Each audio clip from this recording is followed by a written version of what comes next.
ഷീജാസ് ക്രിയേഷൻസിലേക്ക് എല്ലാവർക്കും സ്വാഗതം.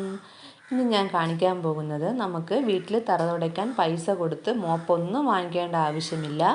ഒരു സാധാ കുപ്പി മാത്രം മതി. ഒരു കുപ്പി വെച്ച് എങ്ങനെയാണ് മോപ്പ് ഉണ്ടാക്കുന്നതെന്നും പൈസ ലാഭിക്കുന്നതെന്നും കണ്ടു നോക്കാം. അപ്പം ഞാനിവിടെ കണ്ട ഒരു കുപ്പി എടുത്തിട്ടുണ്ട്.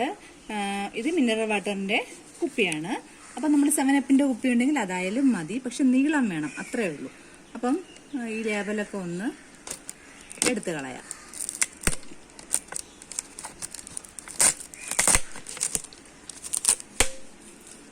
അപ്പോൾ ഇനി ഇതിൽ ഈ കുപ്പിയുടെ ഒത്ത നടുക്ക് ഒരു ഹോൾ ഇട്ട് കൊടുക്കണം. അതിൻ്റെ അതേ ഓപ്പോസിറ്റ് സൈഡിലും ഒരു ഹോൾ ഇടണം. അപ്പോൾ 2 ഹോള് ഓപ്പോസിറ്റ് സൈഡിലും ഇവിടെയായിട്ട് ഇട്ട് കൊടുക്കണം.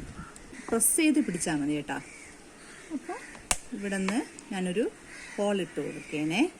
ഇനി നമുക്ക് ആവശ്യം പഴയ മോപ്പിൻ്റെ സ്റ്റിക്കൊക്കെ കാണുമല്ലോ. അപ്പോൾ ആ സ്റ്റിക്കാണ്. ഇനിയിപ്പോൾ പഴയ മോപ്പിൻ്റെ സ്റ്റിക്ക് ഇല്ലെങ്കിൽ തന്നെയും ഇതുപോലെ ഒരു സ്റ്റീല് കമ്പിയോ PVCയുടെ കമ്പിയോ പൈപ്പോ എന്തെങ്കിലും മതിയാകും. അപ്പം ഞാനിപ്പോൾ ഇവിടെ ഒരു സ്റ്റീലിൻ്റെ കമ്പിയാണ് എടുത്തത്. അപ്പം നമ്മൾ ഇവിടെ കുപ്പിയിൽ 2 ഹോളും ഇട്ട് കൊടുത്തു. ഒരെണ്ണം ഇവിടെയും ഒരെണ്ണം അത് നേരെ ഓപ്പോസിറ്റുമായിട്ടാണ് ഇട്ട് കൊടുത്തിരിക്കുന്നത്. അപ്പം നമുക്ക് ഈ ഒരു ഭാഗം, ഈ ഒരു കമ്പിയുടെ ഈ ഒരു ഭാഗം ഞാൻ ഇതിലോട്ടൊന്ന് കണക്ട് ചെയ്ത് കൊടുക്കുകയാണ്. ടൈറ്റ് ചെയ്ത് കൊടുക്കണം. അപ്പം അതിനായിട്ട് ഇവിടെ ഞാൻ ഒരു റബ്ബർ ബാൻഡ്, ഞാനിവിടെ ആദ്യം ഒരു റബ്ബർ ബാൻഡ് ഒരു 2-3 പ്രാവശ്യമായിട്ട് ടൈറ്റ് ചെയ്യണം. കാരണം കുപ്പി ഒരിക്കലും ഇങ്ങോട്ട് ചാടി പോകരുത്, അതിന് വേണ്ടിയിട്ടാണ്. അപ്പം ഞാൻ ഈ സൈഡും ഒരു റബ്ബർ ബാൻഡ് ഇട്ട് കൊടുത്തു. റബ്ബർ ബാൻഡ് ഇട്ട് കൊടുത്തിരുന്നാലും നമ്മൾ പൊക്കത്തിലോട്ടൊക്കെ തുടയ്ക്കുമ്പോഴത്തേക്കും കുപ്പി നീങ്ങിപ്പോവാൻ സാധ്യത ഉള്ളതുകൊണ്ട് തന്നെ ഞാൻ ഇവിടെ ഒരു തുണിയുടെ ഒരു കഷ്ണം ടൈറ്റായിട്ട് ഞാൻ ഒന്നും കൂടെ ഈ തുണി കഷ്ണം വെച്ചിട്ടും കൂടെ ഒന്ന് കെട്ടിക്കൊടുക്കണേ. അപ്പം ഞാൻ ഈ സൈഡൊന്ന് കെട്ടിക്കൊടുത്തു. ഇനി നമ്മുടെ ഈ ഒരു പോർഷൻ ഉണ്ടല്ലോ, ഇവിടെ കൂടെ ഒന്ന് ഇതേപോലെ ഒന്ന് തുണി കഷ്ണം വെച്ചിട്ടൊന്ന് ടൈറ്റായിട്ടൊന്ന് കെട്ടിക്കൊടുക്കണം.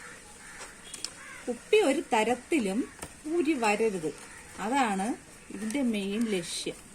അതിനാണ് നമ്മളിപ്പോൾ ഇതൊന്ന് ടൈറ്റ് ചെയ്ത് കൊടുക്കുന്നത്. അപ്പം ഞാൻ 2 സൈഡും കെട്ടിക്കൊടുത്തു. ഈ എക്സ്ട്രാ വന്നിരിക്കുന്ന ഈ ഒരു കഷ്ണം വേണമെങ്കിൽ നമുക്ക് കട്ട് ചെയ്ത് കളയാം. അപ്പം ഞാനിപ്പോൾ ഇവിടെ ഒരു മോൻ്റെ ഒരു പഴയ ഒരു ടീഷർട്ടാണ് എടുത്തിരിക്കുന്നത്. ഇത് വന്നിട്ട് ഹാഫ് കൈയാണ്. അപ്പോൾ ഇതിലാണ് ആദ്യം നമുക്ക് ചെയ്ത് കാണിക്കുന്നത്. അപ്പോൾ ഇത് കഴുത്തിൽ കൂടെ തന്നെ ഇത് ഒന്ന് ഈ കുപ്പി ഒന്ന് ആദ്യം കയറ്റി കൊടുക്കണം. അപ്പം കുപ്പിയിൽ ഈ കഴുത്ത് ഭാഗം ഈ കുപ്പിക്കകത്തോട്ടൊന്ന് കയറ്റി കൊടുത്താൽ മതി. അപ്പം ഇവിടെ ഒക്കെ ഒന്ന് വലുതായിട്ട് ഇരിക്കുന്നതാണെങ്കിൽ ഇതെല്ലാം കൂടെ ഒന്ന് ഇവിടെ 2 സൈഡ് ഒരു പിന്നിട്ട് കൊടുത്താൽ മതി. അപ്പോൾ ഇവിടെ ഒന്ന് ടൈറ്റായിരിക്കും ഈ നെക്ക് ഭാഗം. അപ്പം ഇങ്ങനെ ഇരിക്കും. ഇനി നമുക്ക് ഇത് എങ്ങനെയാണ് ഇത് വെച്ചിട്ട് തുടയ്ക്കുന്നതെന്ന് കാണിച്ചു തരാം. അപ്പം ഞാനിവിടെ തറ തുടച്ചു കൊടുക്കുകയാണേ. അപ്പം ഈ ബനിയനായതുകൊണ്ട് തന്നെ വെയിറ്റേ ഇല്ല, നമുക്ക് ഈസി ആയിട്ട് കുട്ടികൾക്ക് പോലും ഇത് വെച്ചിട്ട് തുടച്ചെടുക്കാൻ പറ്റും. വളരെ ഈസി ആയിട്ട് തുടയ്ക്കാൻ പറ്റും.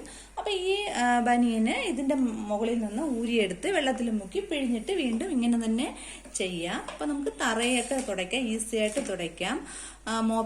സാധാ മോപ്പിന് നല്ല വെയിറ്റ് ഒക്കെ ഉണ്ടാവുമല്ലോ അത്യാവശ്യം. ഇത് പിന്നെ പേപ്പർ വെയിറ്റ് പോലെയാണ് ഇരിക്കുന്നത്, അതുകൊണ്ട് തന്നെ നമുക്കിത് ഈസി ആയിട്ട് ചെയ്യാം.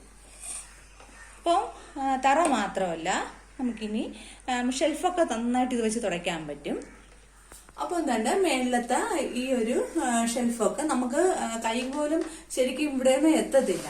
അപ്പൊ ഇത് വെച്ചിട്ടാണെങ്കിൽ മോപ്പൊക്കെ ആകുമ്പോഴത്തേക്കും നമ്മളിങ്ങനെ പൊക്കുമ്പോൾ കൈയൊക്കെ വേദന എടുക്കുന്നവർക്ക് ഒട്ടും പറ്റത്തില്ല, വെയിറ്റ് ഒന്നും എടുക്കാൻ പറ്റാത്തവർക്ക്. അപ്പൊ ഇതാകുമ്പോൾ ഈസി ആയിട്ട് കണ്ട ഈസി ആയിട്ട് ഇവിടെ ഒക്കെ നമുക്ക് ഇങ്ങനെ ക്ലീൻ ചെയ്ത് എടുക്കാൻ പറ്റും. എല്ലാവരും ഇതുപോലെ ഒന്ന് ചെയ്ത് നോക്കണം കേട്ടോ. മോപ്പിനൊന്നും നമ്മൾ ഒരുപാട് പൈസയൊന്നും ചിലവാക്കേണ്ട ആവശ്യമൊന്നുമില്ല, നമുക്ക് ഇങ്ങനെയൊക്കെ തന്നെ ചെയ്തെടുക്കാം. ഇപ്പൊ ഫുൾ കൈയുള്ള ഷർട്ടാണെങ്കിലും അത് ആ കൈ പിറകോട്ട് കെട്ടി വെച്ച് കൊടുത്താലും ഇതുപോലെ തന്നെ ചെയ്യാൻ പറ്റും. അപ്പൊ എല്ലാവരും ഇതുപോലെ ഒന്ന് ട്രൈ ചെയ്ത് നോക്കണം. അപ്പോൾ എൻ്റെ ഈ ഒരു കുഞ്ഞു വീഡിയോ എല്ലാവർക്കും യൂസ്ഫുൾ ആണ് എന്ന് തോന്നുകയാണെങ്കിൽ എൻ്റെ ഈ ചാനൽ ഒന്ന് സബ് ചെയ്തിരിക്കണേ. ഫ്രണ്ട്സിനും റിലേറ്റീവ്സിനും ഒക്കെ ഇതൊന്ന് ഷെയർ ചെയ്ത് കൊടുക്കണം, സപ്പോർട്ട് ചെയ്യണം, ലൈക്ക് ചെയ്യണം, സബ്സ്ക്രൈബ് ചെയ്യണം. Thanks for watching.